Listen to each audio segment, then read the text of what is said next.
ja kao spusti signal i odmah razbiju tonove, tako da ima prvi drugi kanal. Ali da može da odvoje.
amongst journalists, politicians discussing these matters, but that we also meet people whose job is to think and reflect and research. And this is why this forum is unique as having an academic conference as its introduction. Today's academic event is addressing one of the new normalities, and that is the EU as a global actor trying to intervene with the different tools in its neighborhood, its immediate neighborhood like Balkans or the Middle East, or a bit further away in Africa or other continents. And we are questioning how well is EU doing its job in crisis management from Kosovo, Bosnia, Mali to Afghanistan and Iraq. The answers to these questions are going to be provided by the researchers who did not sit in their armchairs but actually visited the field, the conflict areas, talked to the people, and not just those in Brussels designing the missions or in member state capitals, but also those affected by the conflict, living it every day and living the consequences of EU good intentions. This is also the logic of the project EU UNPEC, funded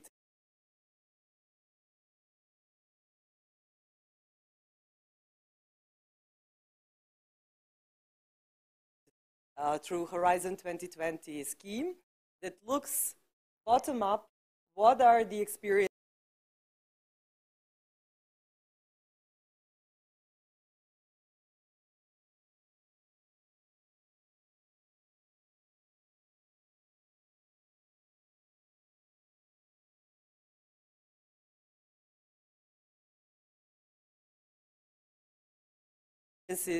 of the people in areas where the EU is managing crisis.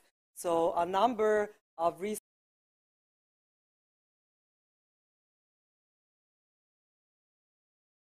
researchers presenting their papers have done it through this partnership of trans-European network of organizations. They are going to try to provide also not just criticism of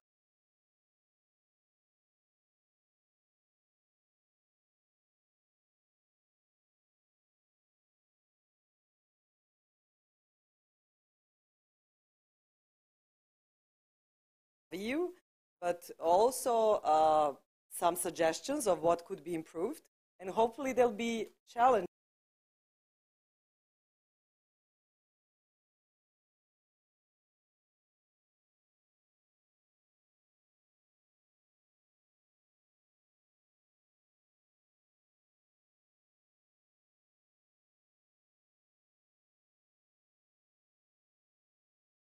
enough, but they're unusual audience because they're used to talking to each other, but they're not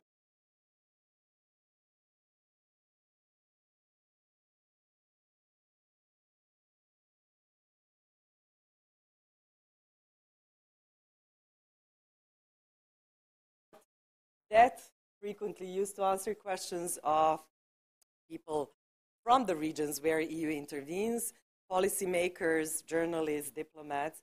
So we really hope to have an exchange and to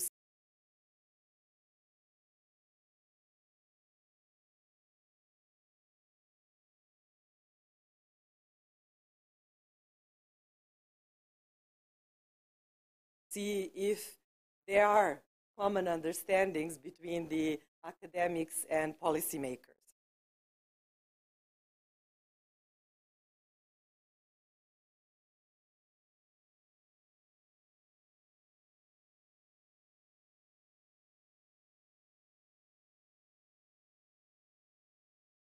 The other, maybe more intellectually challenging task is whether there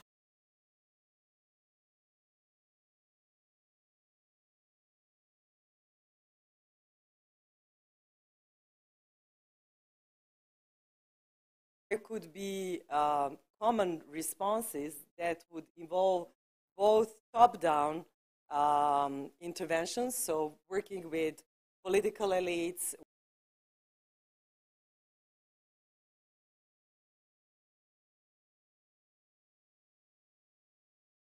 with those holding power in crisis areas, but also involving people affected that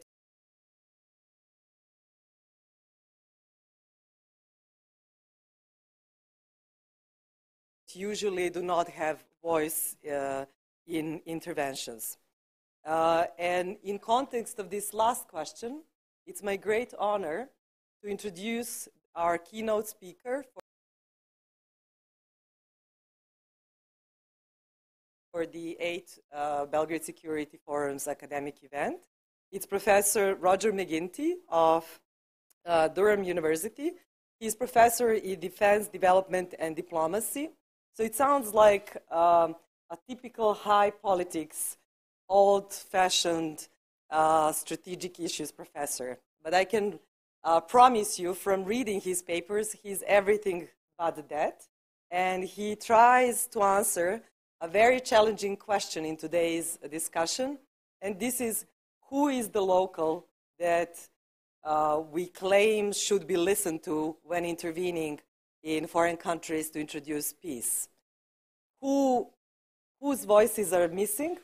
How it could be done, especially how it could be done in a highly polarized context. I'll give example close to home of Kosovo. Who would be the local who should be involved in coming up with comprehensive normalization solutions? Are those only both Kosovo Serbs and Albanians living in Kosovo, or also the IDPs that are in other parts of the region, or just political elites? Which parts of the local population are actually the local, and how should they be involved? Professor McGinty is going to give a presentation on it, but I just want to say that he's already not just writing theoretical pieces, but has initiated one of practical tools to implement what he's preaching, and that is Everyday Peace Indicators initiative that looks what peace actually means by those that should live in it. So not experts, academics, politicians, but how the local population defines what is security or stability or peace in everyday life of them. So I hope he is going to give also example of this in his presentation. Without further ado, I would ask Professor McGinty to take the floor.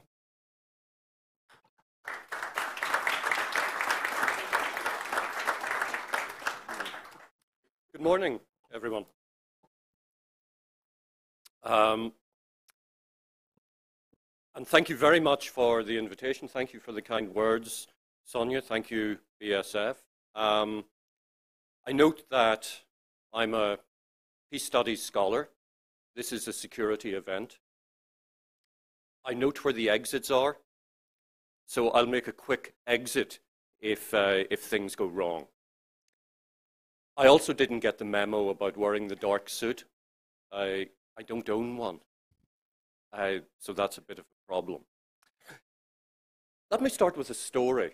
I was at a conference about 5 or 6 years ago in a large Asian country in which there are a number of conflicts. And at the conference, there were the usual boring academics like me, and there were a few local activists.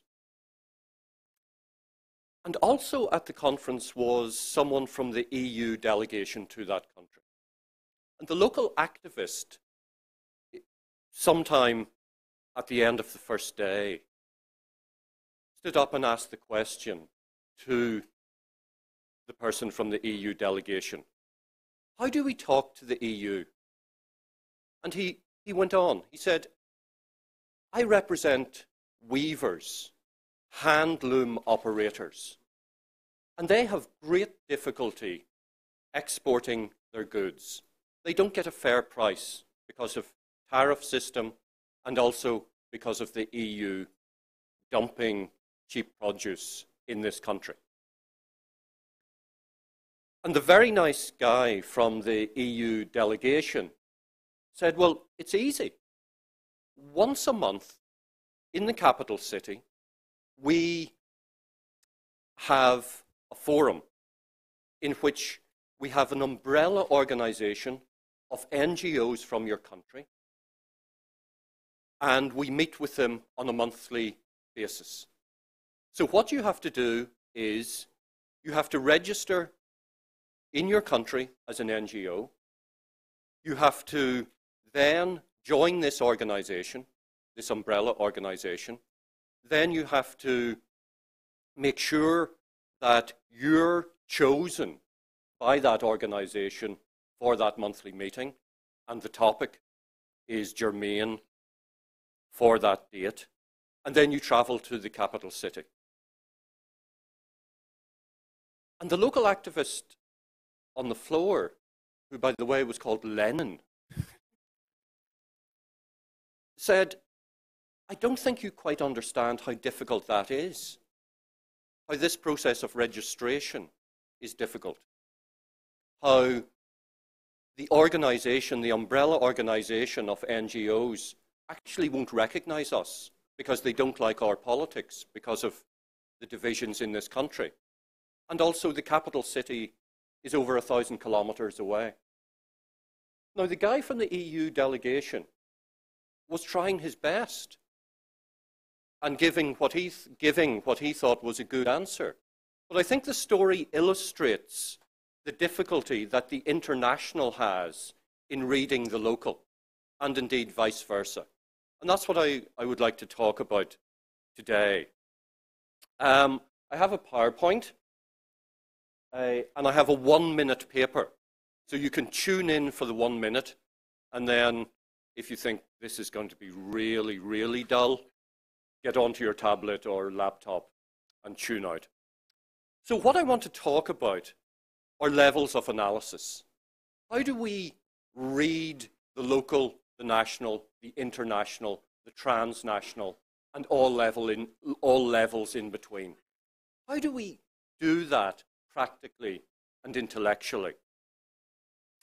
I want to make the point that what we refer to as the local often isn't what we think it is. I'll come back to that in a minute.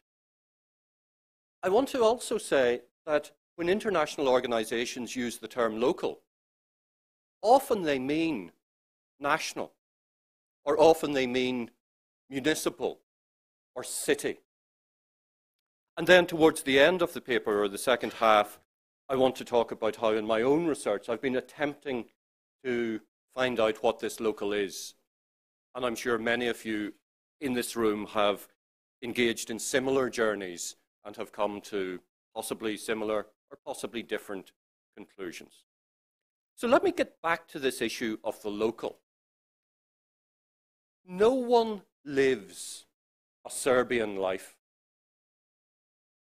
I realize there are a lot of you in this room. Many of you have military training. I don't.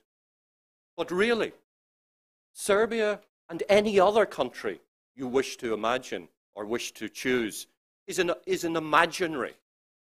Yet we have the fiction that someone, a foreign minister or whatever, an ambassador, apologies if there are any in the room, is representing a country.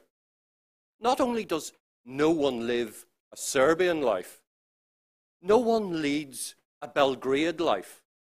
No one leads a life that somehow encapsulates Belgrade. In actual fact, the lives that we lead are hyper-local. They're very local. They're micro-local. They are lives of particular networks, family networks, friendship networks, lives of particular routes, of buses, of trams, of where's my parking space, and I have to get in extra early because that person in the Audi always tries to park there on the end parking space, and I need to get into work before they do. We have a life that revolves around our favorite cafe, our favorite coffee shop, of kindergartens, of schools, of social activities. The point that I'm making is that the local is highly individualized and highly personalized. It is a life of embodiment and enactment. It is a very familiar life. That, to me, is the local.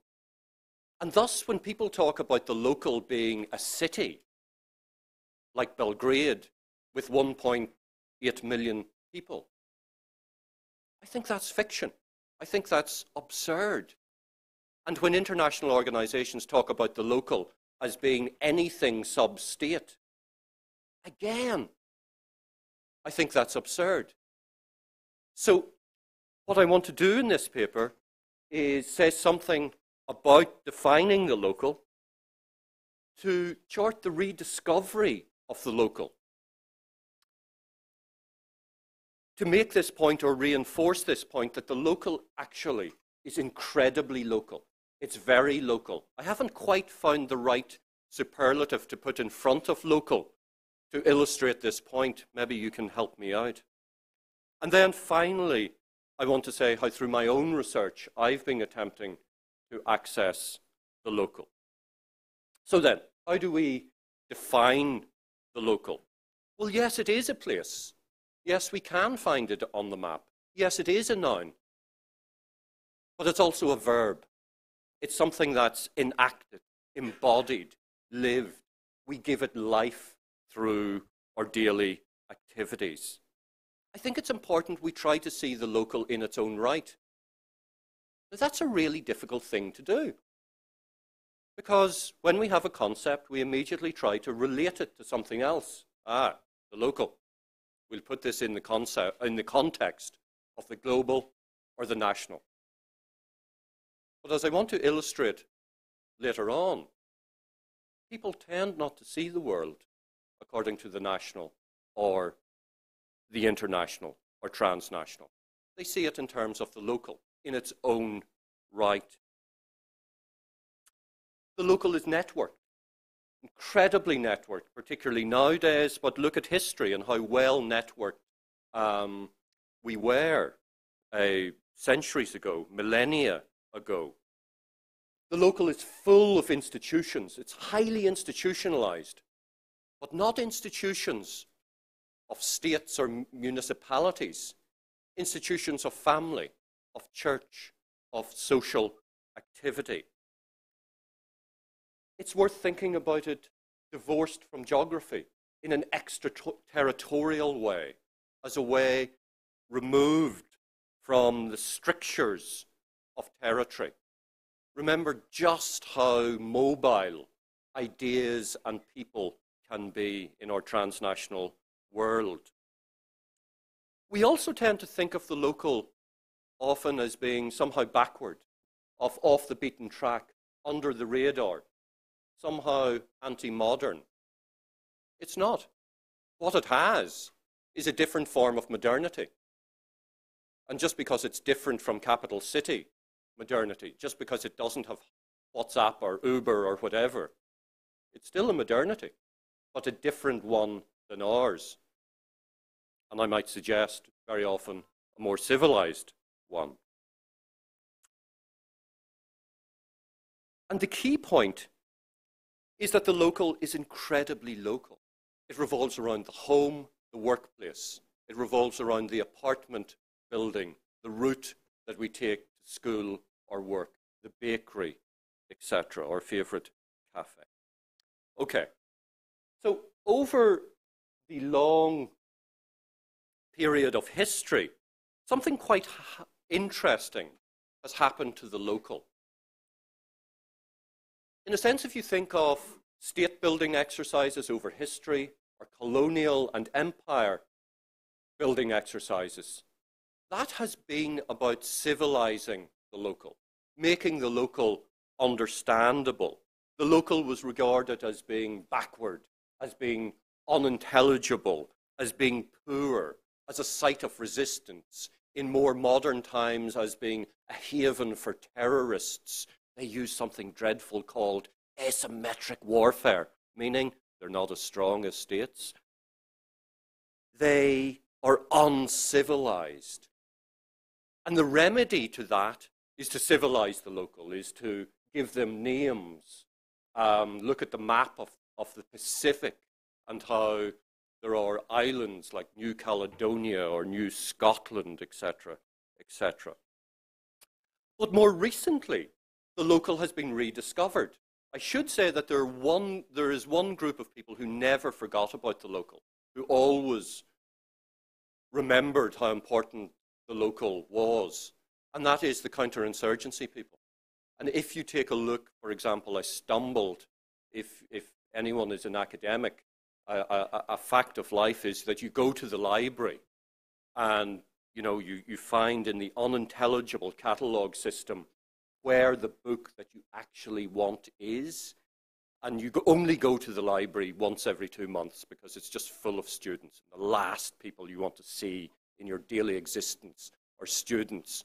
So you go really early in the morning and you go to where the book is after a good 10-minute workout of finding where it is, and you find the space where the book should have been. But usually the books on the other side are fascinating. And I found myself reading, unplanned, military reports from the US military in the 1890s from the Philippines, reporting from the pacification of the Philippines. This was classic counterinsurgency, all about understanding the local. It could have been Kilcullen in the last decade. Wonderful stuff. So the coin people haven't overlooked the local. But more recently, a lot of international organizations have got religion late. They've rediscovered the local. And the local is the route to legitimacy. If we get local partnership, local buy-in, local consent, then we will have legitimacy. We will be authentic. We're talking their language. We will be sustainable. Our programs and projects will be resilient. And crucially, the local ultimately is an exit strategy. It allows the intervention to end if there is local buy-in, if we have local stakeholders. And it's quite well illustrated by this table. If you see on the table, these are, in a sense, the major international peace-building documents in the modern era. And interestingly, Agenda for Peace from 1992, often regarded as the keystone document in peace-building, doesn't mention the word local. It's not there. But then if we fast forward a decade or two, this word local is like confetti. It's everywhere. The ratio of the word local to page number is quite remarkable. We're tripping over the word local. It's almost the prefix to every other word in the document.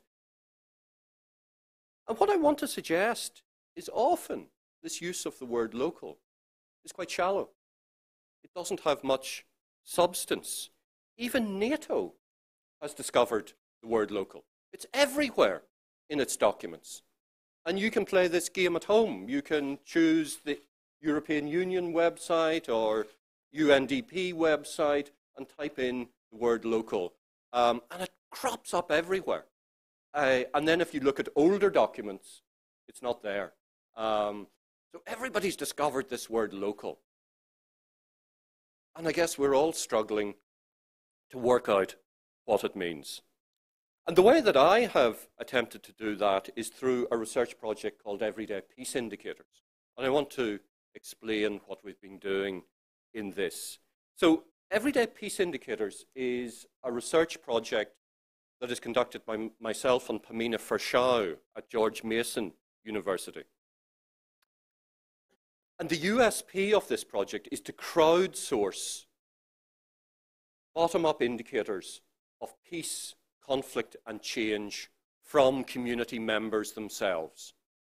So if you think about a standard indicator project from an international organization or from academics, it involves as a starting point pointy-headed academics like me sitting in a seminar room working out what the indicators for another population should be. And then we get our list of indicators and we travel 6,000 kilometers to somewhere else. We drive for 3 hours. We go into a local community and say, these are your indicators. Can you tell me the extent to which these indicators conform to your life?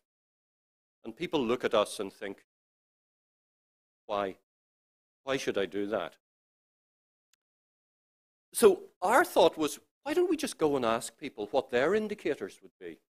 How do you notice in everyday life what the indicators of peace and change are? Let me give you an example. I grew up in Northern Ireland, which had a very small but very bitter civil war. Now, everybody in the United Kingdom eats their food from one dreadful supermarket called Tesco. Everybody hates Tesco with a passion. Everybody shops at Tesco. Now, during the violence in Northern Ireland, Tesco didn't open in Northern Ireland. They were risk averse. Our money wasn't good enough for them. 1994, there were ceasefires at the beginning of a peace process. Tesco opened in every town. That was an indicator of peace. And we didn't predict that. And we couldn't have predicted that. We couldn't have predicted these little everyday changes that changed how we lived, that changed how we saw peace and measured peace. Oh, there's another Tesco opening. And this was an indicator of business confidence. So with the everyday peace indicators, we have organized this in Zimbabwe, South Africa, Uganda, and Colombia, in communities, in rural and urban communities, in communities that received quite a lot of peace building, and communities that received not very much peace building intervention. We used participatory research methods. We asked people what their indicators of peace and change were. We then, through focus groups, we then turned this into surveys, and we used survey material to try and track everyday peace in people's own language, using the vernacular. So, for example, in many communities, the #1 indicator of insecurity is the barking dog. The barking dog is a sign of prowlers. Many of these communities suffer from post-war crime. So if the dogs are barking, there are people about and going to stay at home. And you can imagine the scene. Some years ago, I managed to wangle my way into the World Bank headquarters in Washington, D.C. And I was talking to a very nice person, a proper economist, who was working on top-down indicators of change and security. So she came from an econometric background. I was talking to her about barking dogs. If this poor woman had a panic button to call security and get me escorted from the building, she would have been well within her rights. The point is that the way that international organizations read peace and security is very different from the way that local communities read that. And we need to think of ways that we can get these indicator systems to talk to one another. So this is us. This is my colleague, Pamina Fershau. We're conducting focus groups. And one of the key findings of this research was how local people interpreted peace and security. We hadn't anticipated that people would read peace and security in quite so local a way. It was all about the home and the immediate vicinity of the home. I won't read the quotations on the PowerPoint simply because I can't see them from here. But they're all about Is it safe for me to go to the bus stop? Is it safe for my kid to walk to school? One of the key ones was, is it safe for me to use the latrine outdoors in Uganda? Most people would use a latrine outdoors. If you feel unsafe at night, you stay indoors. Or if you feel that peace is here to stay, you might invest in your property. You might paint it. You might put in new glazing or whatever, or a new roof. The key point is that people interpret the local in an extraordinarily local way. Yet, quite clearly, this is nested within a wider politics, a wider security system, a global political economy. So consider the man in the picture. He's called Ignatius. He's living about 200 kilometers north of Cape Town. He's in a valley. The bottom of the valley is beautiful and verdant and fertile. It has vineyards. And dotted at the bottom of the valley are these white villas, the vineyard owners. Ignatius doesn't live there. He lives on the side of the valley in a relatively new house that was built post-apartheid, but a very cheaply built house. For Ignatius, the key issues in his life are the immediate security of his home and his family. His world is the township, is the few streets that he lives in. He hasn't traveled in life. He used to work in the vineyards. He lives essentially quite a local life. But quite clearly, that local life is nested within a much broader geopolitical environment, within a much broader political economy that many of us are implicated in. If, like me, you like a glass of South African wine, followed by the rest of the bottle, we're implicated in his story. Because his story is very much about the political economy of apartheid, which has been long-lasting. His story is very, is very much about the wine industry, but it's also about the transnational gangs, about the drugs and the guns that are coming in. So although he sees his life in a highly local way, it is actually implicated in a much broader story. And the research question that I have is, how do we connect these two? And another, as an aside, let me share something with you. We all have our vices. We all have our secrets. We all might eat too much or drink too much or enjoy smoking something that's illegal or whatever. We all have our vices. My vice, I'm going to reveal. I read war memoirs. I read pulp non-fiction. These are first-hand accounts, usually from World War I or World War II. And I have to tell you, the vast majority of them are utterly dreadful. These are the very people who should never write books because often they have no literary skills whatsoever. But they are a wonderful resource because these people were there.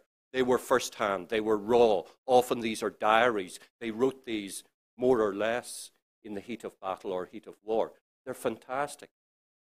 And I have hundreds of these, and it's my no longer secret vice.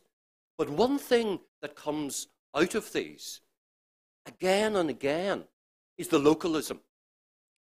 These stories are about where they're sleeping tonight, food, bed bugs, and their small group of mates. It really is about the foxhole. It really is about the band of brothers. It is incredibly gendered, this literature, I have to say. Yet, all of these stories are hosted within a much broader geostrategic story. And it's encapsulated in a wonderful quotation, which I'm not going to be able to read because I can't see it, from George MacDonald Fraser.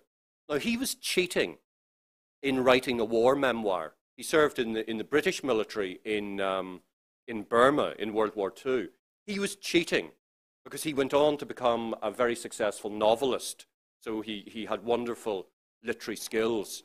But what the quotation says is that war is not about red and blue arrows on a map. It is not about the big strategy. It's about my small group of mates and our sore feet. It's about the pack we had to carry. And it's about the absurdity of my personal experience in warfare, where every so often one of us falls down a hill or falls down a hole or a well and they have to be rescued. And I guess the issue is, how do we connect these micro stories, the local, with the international? And the discipline, the larger discipline that I come from, international relations, still suffers from this. It is state and institution focused. Still, people talk about decolonizing international relations. It's still largely colonized. It still largely talks about states and institutions. And that's fine. But the point I'm making is, very few people live a state-centric life. Very few people live their lives through institutions. Very often the local is not taken seriously. My story of the barking dogs and the World Bank, I think, illustrates that.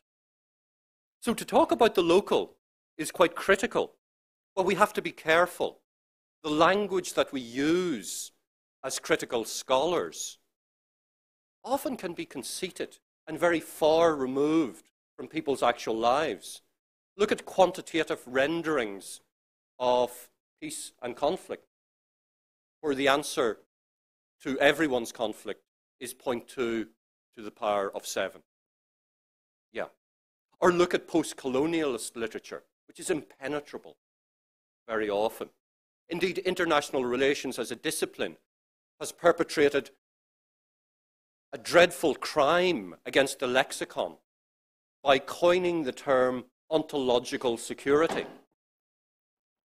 I mean, academics like me have conducted millions of interviews collectively, millions of interviews and focus groups. Never, ever in the history of any of those focus groups or interviews has anyone said, well, the situation in the town is deteriorating and I'm quite worried about my ontological security.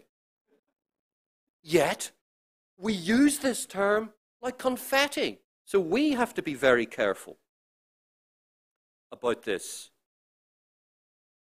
The key point, I guess, is how do we contextualize these local stories? How do we try to make sense of them? And I want to finish in a few minutes by saying the way that I'm attempting to do this, and there are lots of other ways, is using network theory, but a variation of this. And I quite like the notion of circuitry, both biological circuitry and engineered circuitry, not just as a metaphor, but as an analytical device to connect the very local with the structural, with the international, with the transnational, and all levels in between. Circuits are good, particularly biological circuits, because they remind us of the need for humility in research. There have been massive advances in neurosciences in recent decades, but we still don't understand how the human brain works. I don't understand how Mrs. McGinty's brain works, but she tells me that it's working in perfect order and I must obey. So we need humility as a starting point, and circuitry, I think, is a good way of reminding us that. Circuits are all about movement and dynamic. They're about the movement of ideas, of people, of power, of energy. They require an infrastructure. And if you have an infrastructure, you have power, you have organization, you've got the material power to build and maintain, to plan, to accumulate resources. They also require agency. And if you've got agency, you've got room for alternatives. You've got room for subversion.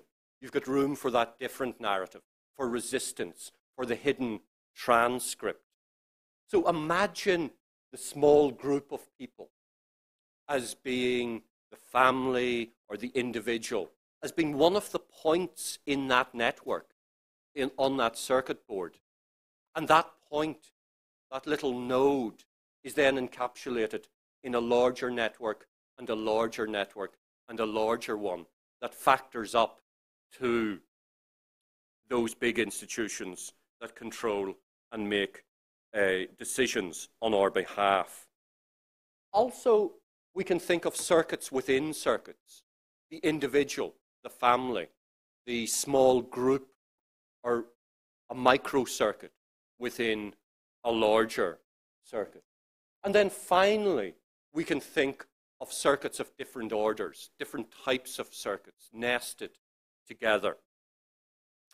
So just to conclude, what I've been doing, I hope, is thinking through what we mean by this term local and making the point that the local often is much more local than we were led to believe.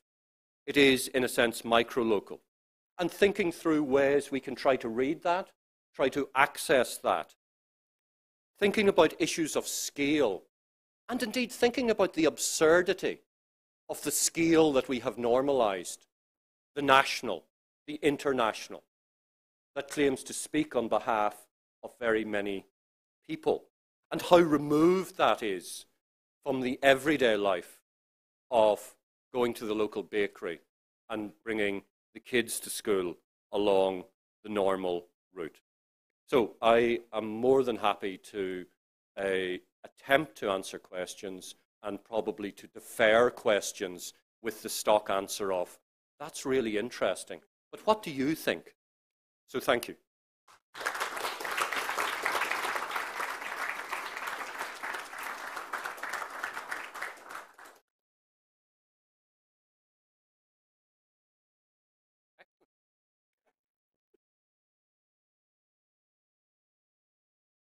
Please.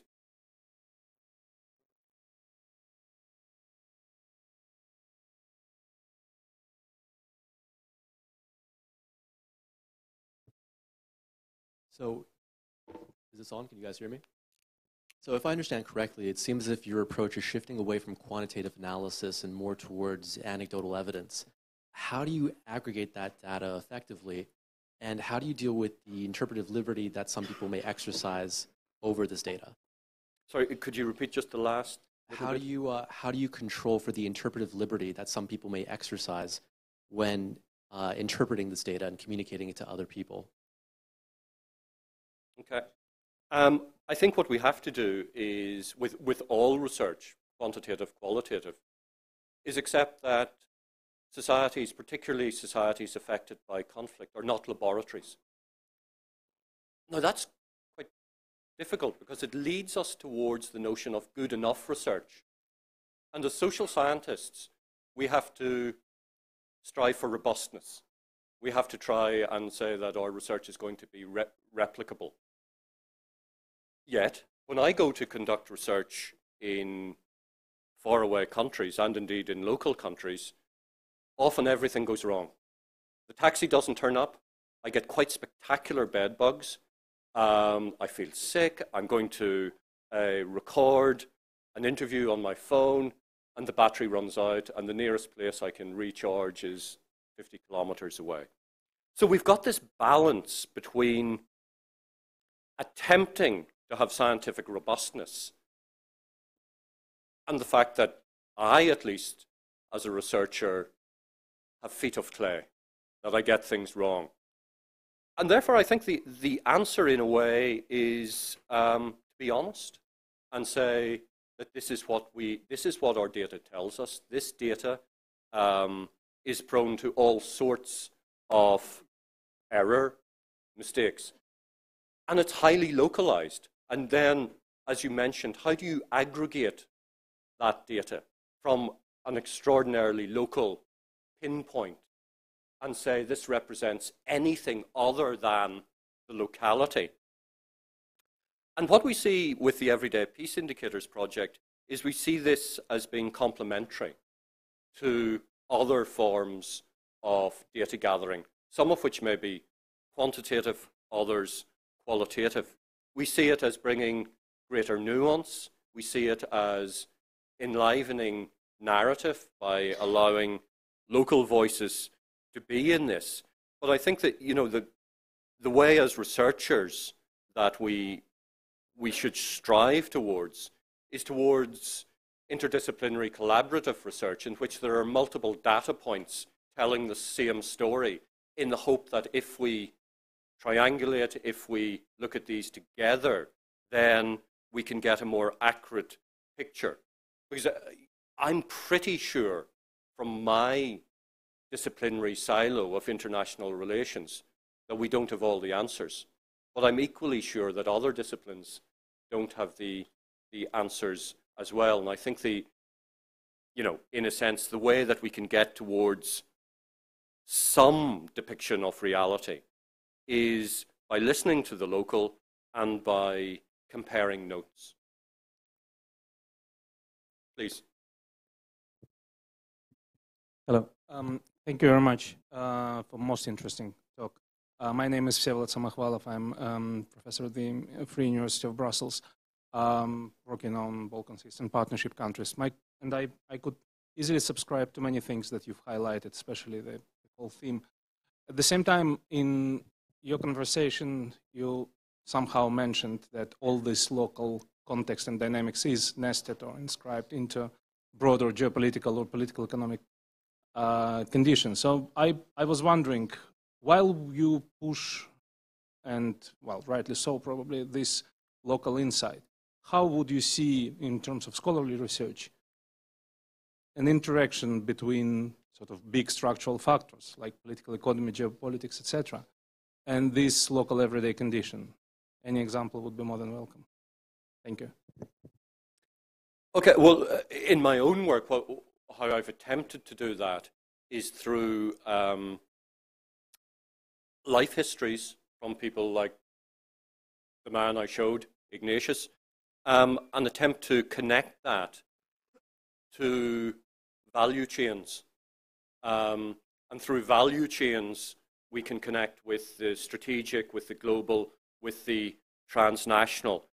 And also in other parts of research that I've been working on, we attempt to get the everyday peace indicators to talk with other indicator systems that are top-down, that take cognition of the strategic, of the international, of the formal, in a way.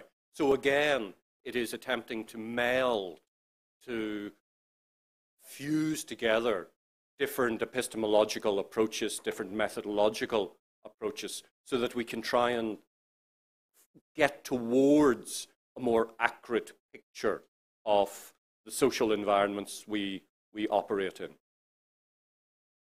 Please.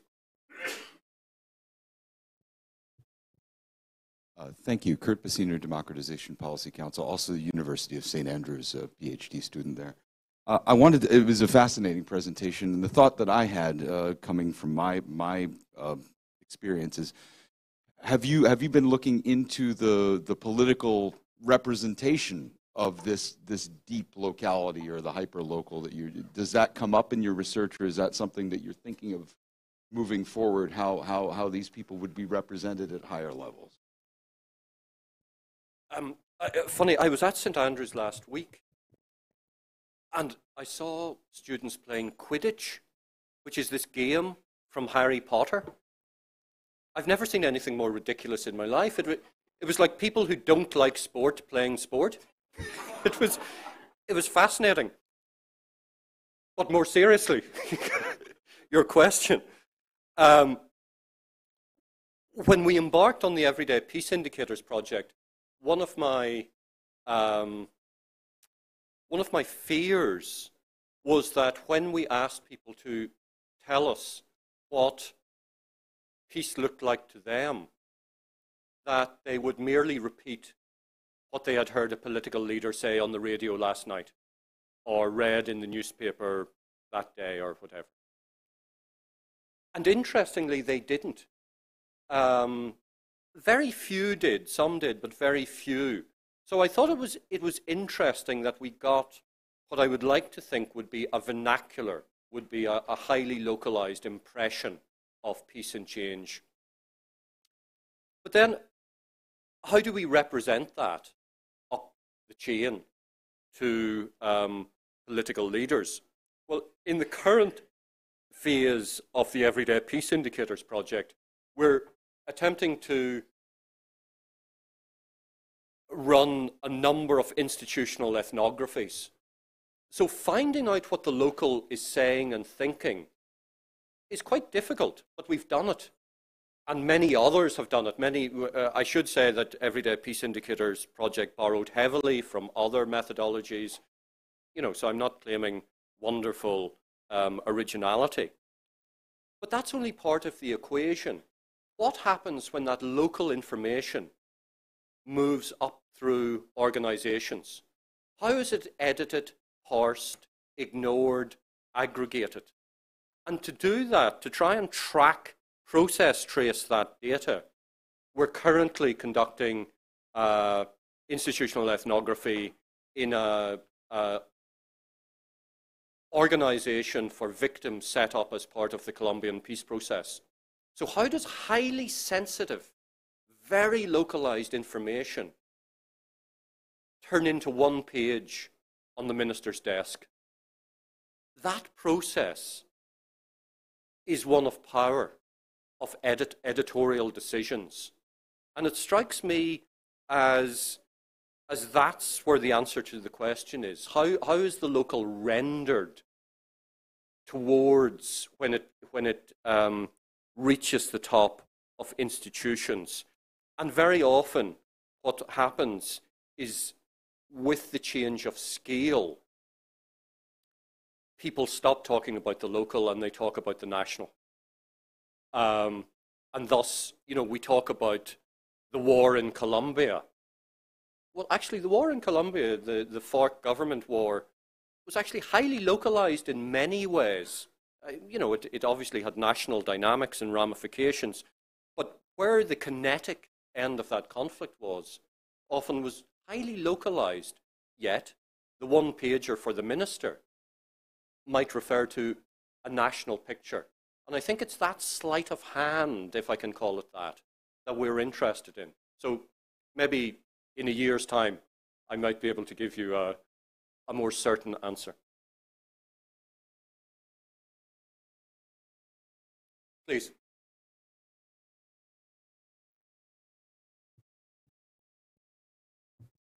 I'll be very short. What and how do you see are there any practical solution in mismatching the needs and issues related from for example, you mentioned the bank indicators and the needs on the field. I had a chance to work in Africa, let's say in Kenya and Somalia. So